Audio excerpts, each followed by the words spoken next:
Welcome back, everyone. Thanks for joining me once again on this Reverse Recruitment 0% Growths LTC. Let's have some fun with this one.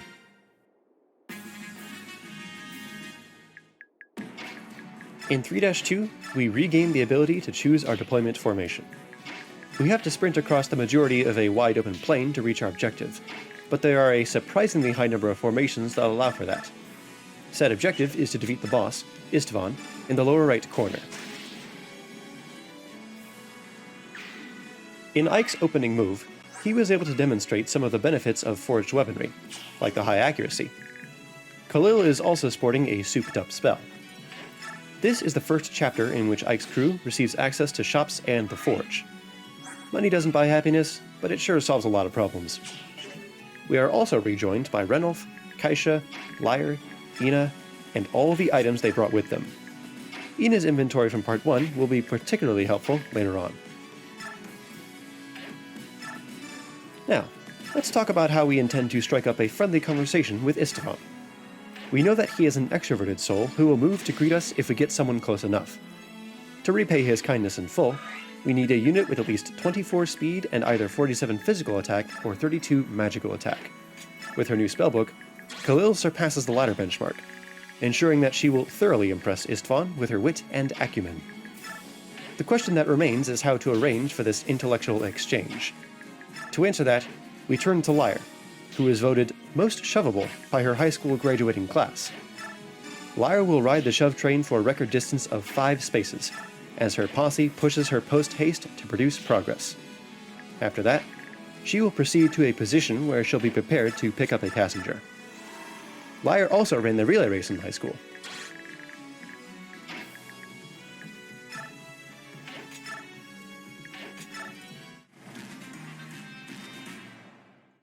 Okay, I'll drop the literary devices for now and speak plainly. The bottom line is that we have our primary objective solved. Next turn, Makalov will give Khalil to Lyre, who will drop the mage at the very edge of the boss's range. A few other units make sure to clear the way and prevent any deaths, but I think I could have made a lot of small optimizations to reliability and to Joffrey's EXP gain. In that sense, I consider this clear to be a little sloppy. Hindsight and all that.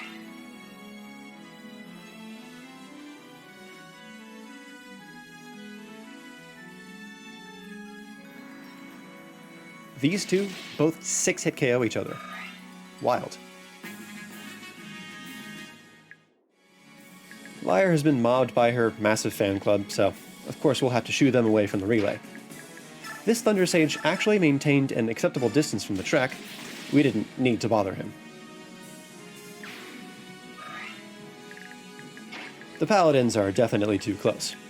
We'll have to boot them from the premises and inform their parents.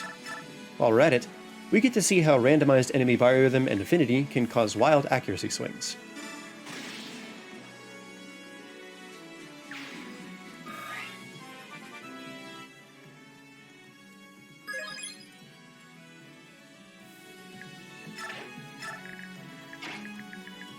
Once Makalov has handed off the baton, Khalil, the penultimate piece of the primary puzzle is for Ike to punt the other pesky paladin.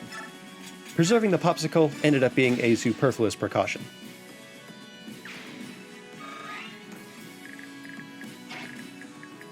Istvan is a Dragon Master with a ranged axe, which means his attack range is massive. We drop Khalil off within that zone, without even being close to fitting the man on screen. Another one of his kind attributes is that he will attack before any of his subordinates, like Yeardley in 2-1. We won't have to worry about any other enemy phase attacks. Because of this, Heather is free to soften up this mage for Joffrey.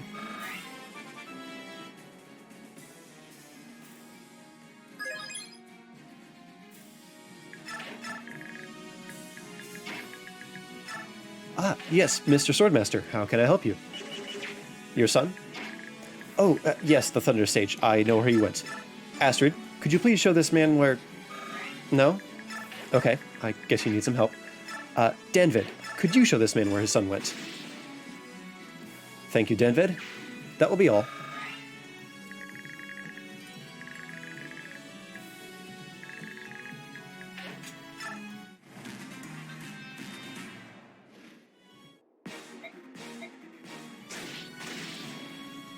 Istvan is so completely captivated by Khalil's conversational acuity that he quickly concedes and cancels the conflict. To this day, he is still in awe of how we cleared 3-2 in 2 turns. As a final reward for thoroughly trouncing her opponent with facts and logic, Khalil is granted a fancy new outfit and some sweet stat gains.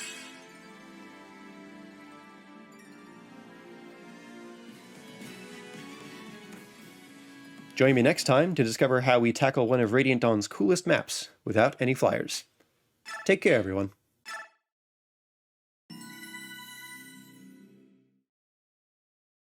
Oh.